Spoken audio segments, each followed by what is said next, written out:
Hello everyone and welcome back to Chess Game Design Programming with me. So in the last lesson we designed movement, and so what we have now is once the game actually starts, there we go, we can do this. However, I did it in a pretty inefficient way because I wanted to do it as copying things over each time. However, there is a different way of doing it, which is basically you take the piece from the square and you literally move it to another square, and the empty squares are not going to have a canvas in them.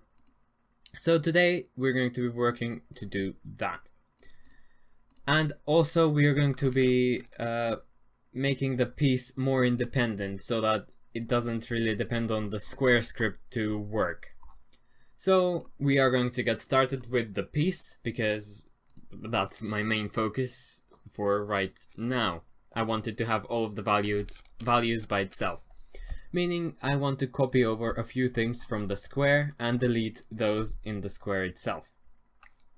So the things I want to take from the square are as follows. I have this, which I want to take, and I am going to just put it in the same place I have it as my other script so that I don't get confused when I look at it. So I'm going to put it here. Now I am going to get some errors. We have these three methods in our square script, which are over here: set visible, set empty, set piece. No, set piece coordinates we do want to keep, and that's a square only thing. So these three, we actually won't need those, so I can just delete those, and I can also just delete these. So all we have is quite a bare one. What I do actually want to have though is apply style from holder over there. Oh, and actually we do want to keep that script, sorry about that. We do actually want to keep that one. Let's put it there. And just for convenience, I want to move these to all of my other variables so that it's much easier to spot. There we go. We will ignore that for now. So what I have done over here is, well, pretty similarly to what we did with this square, but instead of in the square doing the piece's things, this piece does its own things. So it makes its own row image, and it uses its own style from holder, i.e. the thing that we did in one of the earlier, very early lessons. So this takes it from here. Okay. So we have now done that, I think. So piece texture. Let's work on piece texture. We need to just make a new variable for that. Once again, and private raw image piece texture. We need to add a library which we don't have in our piece, which is the Unity Engine UI, and now we can use that. So now each time that we want to get the texture number, we return number, so whatever it is. I don't think that we ever actually use that, but it's there if we need to. And then when we set it, we make the piece have this number, the image associated with this number. So why did I remove the blank?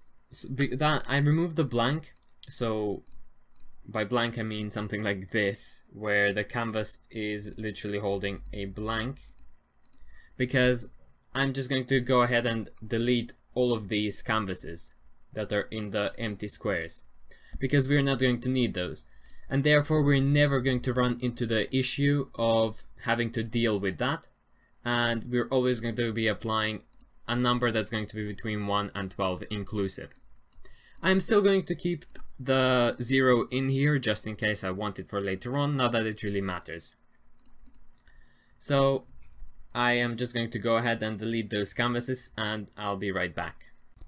So once again, I have deleted all of the canvases in the empty places, and that's because we are going to be literally moving the pieces from one square to another, like so. However, we are going to make sure that the parent coordinates are kept. Let's just redo that just in case I messed up something. So we are going to be moving this from here to here, for example, but we're going to make sure that the coordinates in the whole world, I guess we can call it, or on the whole board are kept so that this, or not kept, so that this square has the piece, well, has this piece in it, and the image is moved to that piece. There we go. I said what I wanted to say. So there's that. Next thing, I think that using piece number is quite inefficient. So the way I dealt with that is just completely removing piece number, and here instead of making this equal piece number, we can make it equal this. Why is there okay, and then in Game Manager, instead of having it be an int, we make it piece. There we go. So why are we doing this? Well, simply, instead of having to use a for each loop to find which piece we're talking about, why don't we just directly get the piece that we want? So that removes a lot of steps and it improves our efficiency. So I think that this is a much better choice to do this. Again, this just refers to the instance of the object that you're calling it with. You can look it up. I know it can be confusing at first, but read up, use it for yourself, and you will see what I mean. It's very useful. So those are the main things, I think. So I want to keep my variables and my methods separate. So that's one method, that's another method. Another thing I wanted to mention is that start and awake, the method start and awake, in our case, are functioning very similarly. However, the difference between them is that start is only initialized once the script is allowed to run, i.e. once you tick this. Whereas awake is going to be ran straight away, straight as the program is started. So because in our case all of the scripts are enabled at the start of the program, it really doesn't matter whether we put it in awake or start, but that's just something to keep in mind for later projects. So talking about start and awake and so on, we do actually want to put something in start or awake, it again doesn't matter, and that is this piece texture equals get component in child raw image. So because this is a canvas which holds the image, we want to make sure that we know the piece texture that is held in the component, and that's the way we're going to do it, very simply. We can put it in start or awake, as I said before. Then we have the on pointer down, we don't have anything in update because we don't need anything to be called every frame. We have apply style holder, which again we moved from square to piece so that piece is more independent, and I believe that that is the piece script done. So now that we transferred many things from the square to the piece, let's remove the things that were in the square instead of the piece. So the first few things are that the square doesn't actually need the canvas or the raw image. So we can just remove those, and therefore we can remove them from here as well. Why don't we just simply merge the awake and the start function or methods and delete the awake, because as I mentioned before, in our case they're functioning the same. And now we are left with something slightly smaller, which is fine. So we are going to keep this method. Then in our start method, though, we don't want it to be the way it is now. The way we want it to be is, well, like this. And nope, that is not the way I want it to be. Let me just copy it over and I will explain why I'm doing it the way I am. And there's still something wrong. Oh, Yeah, I know what's wrong, because I haven't actually said what it is. There we go, good. So once the script is ran, if this.gameObject.transform.child_count is not equal to 0, so let's explain what this is. A GameObject transform child count on this, I explained what this is in this video and in a previous video. Child count on all of this just gives us how many elements are in this. So for example, if we are talking about this square, or at least this, I don't exactly know how to explain it, but GameObject, this.gameObject, so this is the script, this is this. GameObject is saying this whole thing that is here. .transform is saying this specific thing here. And then it's saying .childCount, it's saying count how many children are underneath this square.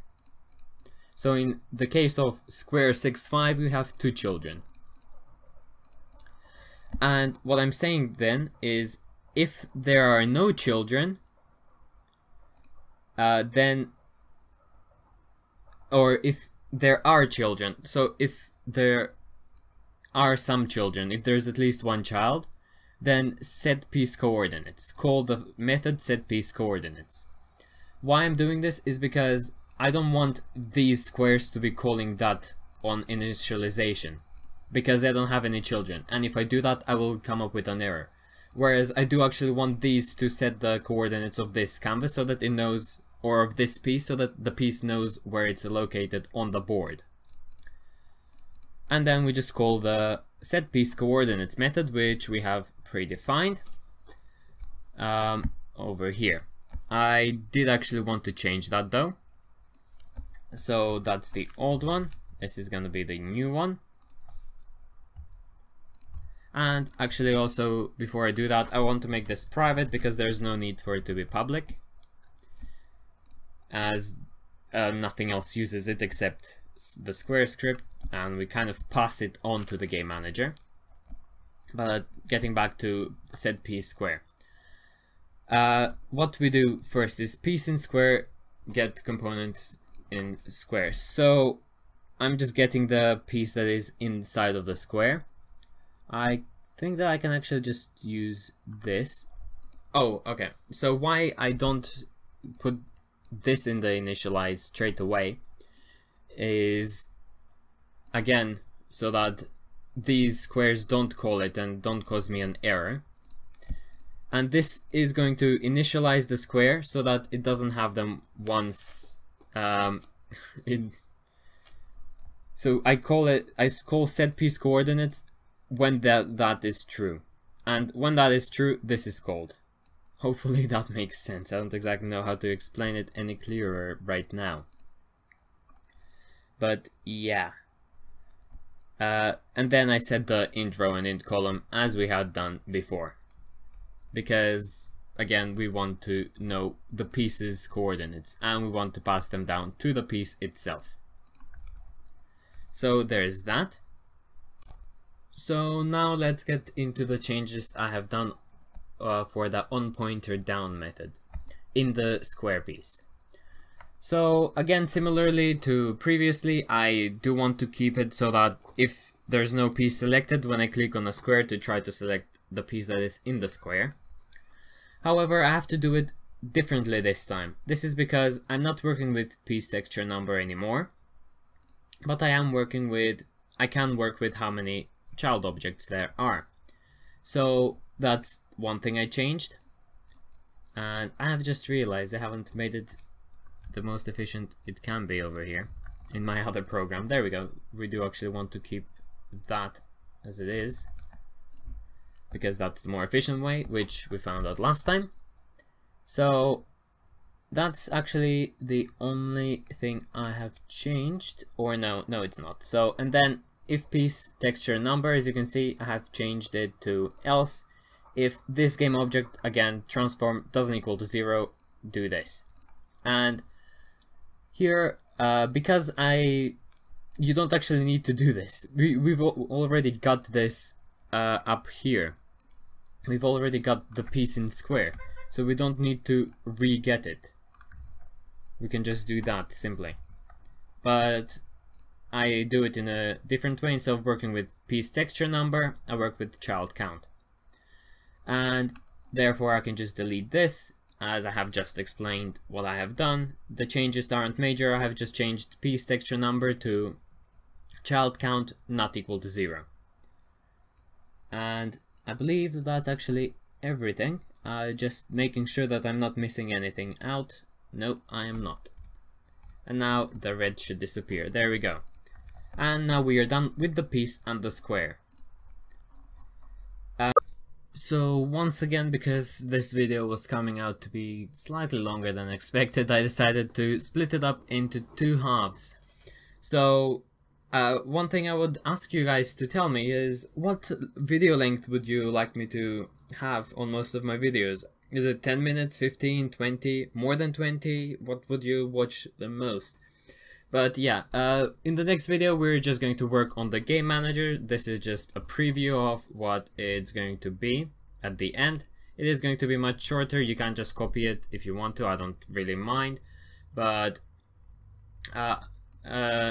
in the next video it is going to be explained why we have done what we have done in the game manager. So now that we're finished with the piece and square, we are going to end it there, and thank you so much for watching. If you enjoyed watching this video, please give me a like, share and subscribe, and please do tell me down in the comments which video length suits you the best. Until next time, until Wednesday, thank you so much for watching and goodbye.